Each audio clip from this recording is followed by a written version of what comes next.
Hey, Commander players, Gear Bear here, and as you can see, you cannot see me. That's because I am going to do a quick run through, a very quick video breakdown of Elesh Norn Grand Cenobite. This is the deck that was voted for me to play. I played her last week, and she was just smashing, I must say.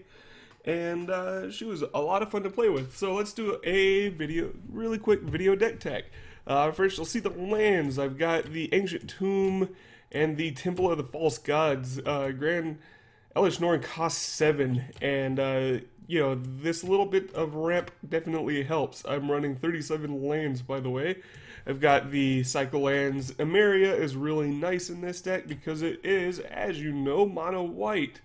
Homeward Path. I play this because if Elesh Norn is stolen from me, I pretty much cannot recuperate from that.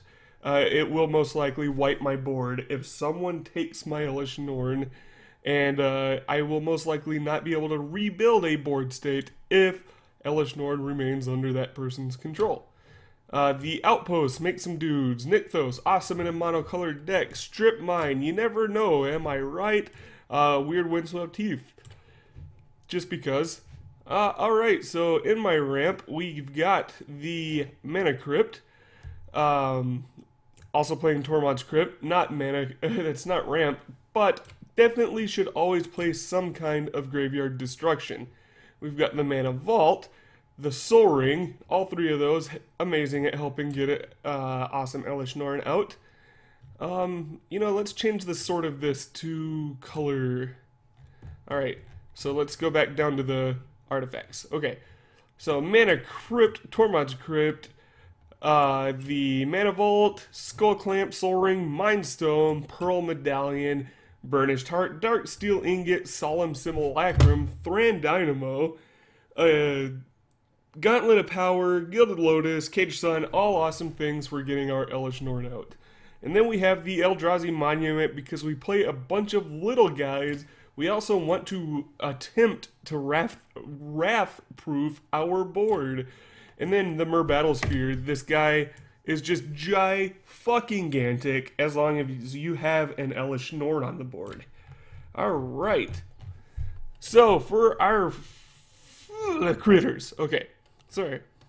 Herald of Innovenza. I did not like this card when you know, ever.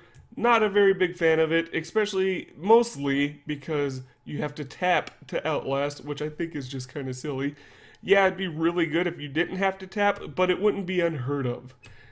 Land tax. Again, this is a mono white deck. Mother of Runes. We need ways to protect Elesh Norn once she's on the board. This also helps get our other guys unblockable. The Sarah Ascendant, very self-explanatory. We got Swords of Plowshare for some removal. I love this card. Whenever a non-token creature enters the battlefield under your control, you may pay white. If you do, put a 1/1 spirit creature token onto the battlefield, and then you can pay 2 to sack a spirit, and target non-spirit creature gains indestructible until end of turn. That is just amazing. Yet again, another way to protect our Elesh Norn, or any of our very important pieces. Afterlife, this is one of the new Commander 2014 cards. I really do like this card. Instant speed, straight up destroy, and all they get is a 1/1 at instant speed. That's awesome. Mentor of the Meek, add some card draw to this fest, because a lot of the stuff, if we don't have Elesh Norn out or any of our other pumps, will trigger Mentor of the Meek. Very important in this deck are Mobilization and Sacred Mesa. This allows us a way to fill up and advance our board state without decreasing our hand size. More removal in the name of Oblation and Oblivion Ring. Nice multifaceted removal. It can take care of a lot of different things. This card plays a big part to this deck. Destroy all creatures with power 4 or greater. They cannot be regenerated. This is a great card if I don't have Elesh Norn out, because I almost always fall under the criteria of being 3 or less.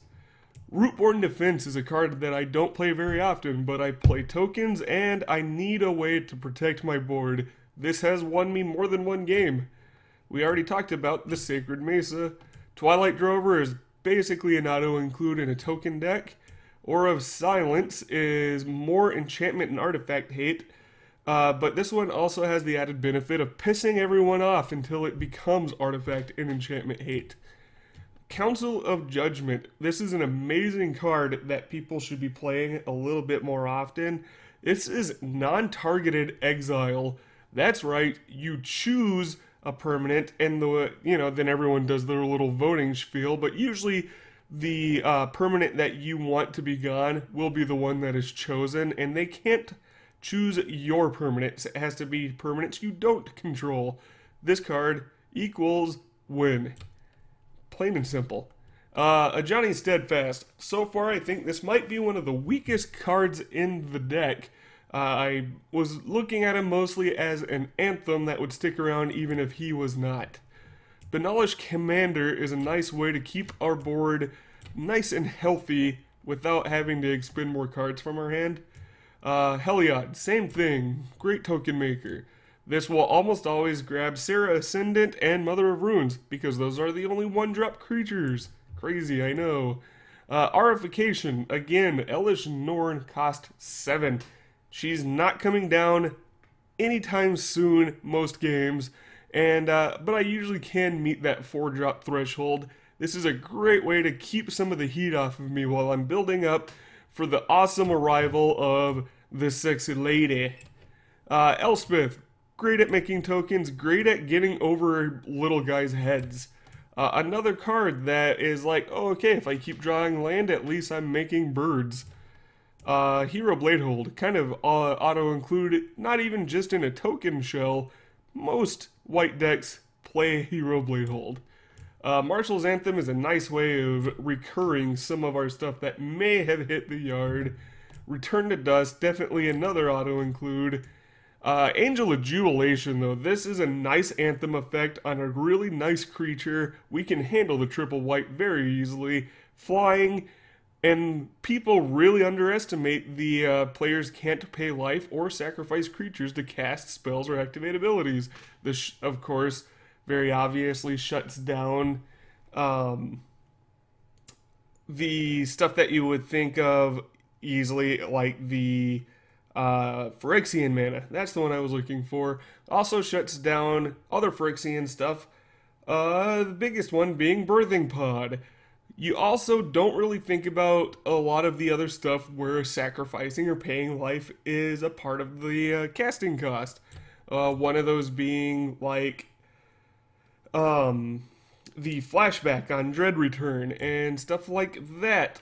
Even the simple stuff of your sack outlets like Greater Good and whatnot get pretty hosed when she is on the board. Knight Captain Urios makes tokens, and then even better yet, does things with those tokens. He's a 5-drop. He can help hold down the fort until we get Elesh Norn on the board.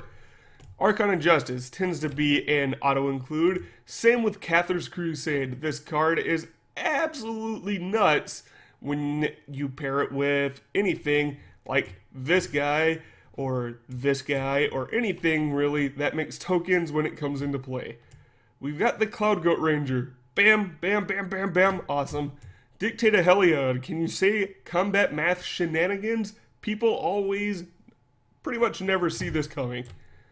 Then we have Elspeth, the other one, the one that makes 3 fellas when we negative her. And also destroying all other permanents except for your own lands or except for lands and tokens is really awesome. That has won me exactly 1 game so far. Guys, Sondered Muck, another token maker, Hallowed Burial, and where is it? Terminus. 2 very important wraths. We don't mind losing our tokens at all. So when we Terminus or Hallowed Burial, we are not playing the fill up the graveyard game. Austere Command. I feel like this should be an auto-include basically in anything that can cast white. Captain of the Watch. Make more guys. She pumps up soldiers, which basically everything in this is a soldier. Even these are Kithkin soldiers. So pump, pump, pump. Give them vigilance. Awesome. Krovax, this guy's basically immortal. You pay 2 life, bounce it to your hand. He can't die. He keeps little critters that aren't white dead and off the board. Krovax with Elesh Norn, which is a nice little curve. 6 into 7 means that all non-white creatures are getting -3, -3. Pretty good if you ask me. Nomad's Assembly, just another token generator. Make soldiers. Soul of Theros, this guy, people don't see the +2/+2 coming. They completely forget when this is in the graveyard. Honestly, I usually forget when this is in my graveyard. Sun Titan, can you read that last thing? Oh, auto-include, that's right. True Conviction. This is the kind of card where you play it either if you need to gain life or if you can win on the spot with it. It puts on a lot of heat and a lot of hate into your direction. Hour of Reckoning. This is a really good, fun token wrath. Being able to convoke brings down that cost significantly, and destroying all non-token creatures. That leaves our board state mostly intact half the time. And then Martial Coup, another awesome wrath spell that actually builds up our board state by using it properly. So guys, that is Elesh Norn by request. The vote was overwhelming. It was everyone voted for Elesh Norn. Avacyn got 1 vote. So I had a lot of fun piloting Elesh Norn. I can't wait to set up the next trio and have you guys vote. I think I'm going to imply some kind of rules for building the next trio, and it should make it even more fun, give you guys even more of a tough decision for what you want me to see me pilot. So you guys have a great evening. I hope you enjoyed the games with Elesh. I hope you guys enjoy watching me stream with Elesh because I really enjoyed playing her, and you guys have a great night. Have a good one.